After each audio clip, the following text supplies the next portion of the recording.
स्वच्छता जिसका सरकार ढिंढोरा पीटती है। लाखों अरबों रुपये इस व्यवस्था पे खर्च किए जाते हैं। कभी स्वच्छता पखवाड़ा तो कभी स्वच्छता अभियान, स्मार्ट सिटी जैसी जाने कितनी परियोजनाएं हैं। पर अगर हालात को देखेंगे तो हालात सच में बद से बदतर हैं। भारत के पूर्व राष्ट्रपति डॉक्टर APJ अब्दुल कलाम जी ने कहा था, भारत देश तब तक तरक्की नहीं करेगा जब तक देश का युवा मुड़कर अपने गांव, अपने शहर की तरफ रुख नहीं करता है। नमस्कार, मैं बुद्ध की धरती के तराई क्षेत्र का रहने वाला रंजन प्रसाद, प्रोजेक्ट डायरेक्टर, भारतीय श्री फाउंडेशन, भागलपुर।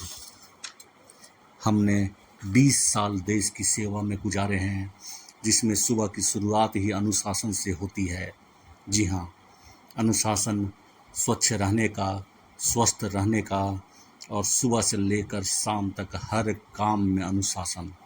आप ये जो देख पा रहे हैं, ये सड़क पे धूल जमी हुई गंदगी है, जिसे हमारे साथी चुन चुन कर निकाल रहे हैं। क्या ये व्यवस्था नगर निगम का नहीं है? क्या ये व्यवस्था यहाँ के स्मार्ट सिटी का नहीं है? लेकिन जाने कितने महीने गुजर जाते हैं, लेकिन सड़कों पे सफाई तक नहीं होती है। मैं इस शहर को स्वच्छ, स्वस्थ करने के लिए संकल्पित हूँ।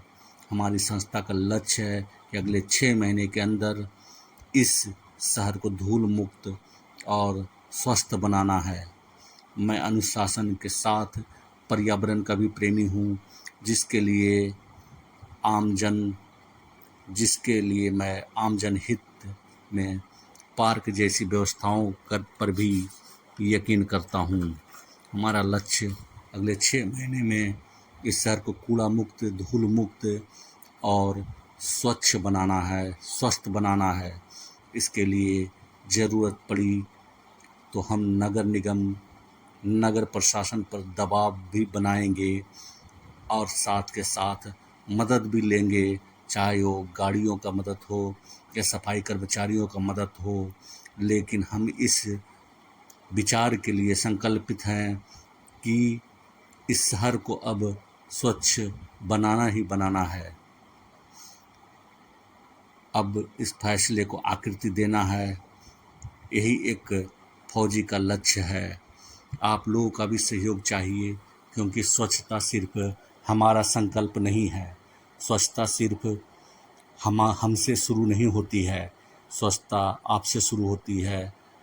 और ज़रा देखिए इस शहर को, आखिर साफ सफाई के बाद ये नज़ारा कितना सुंदर लगता है, इस व्यवस्था को जागृत करता है।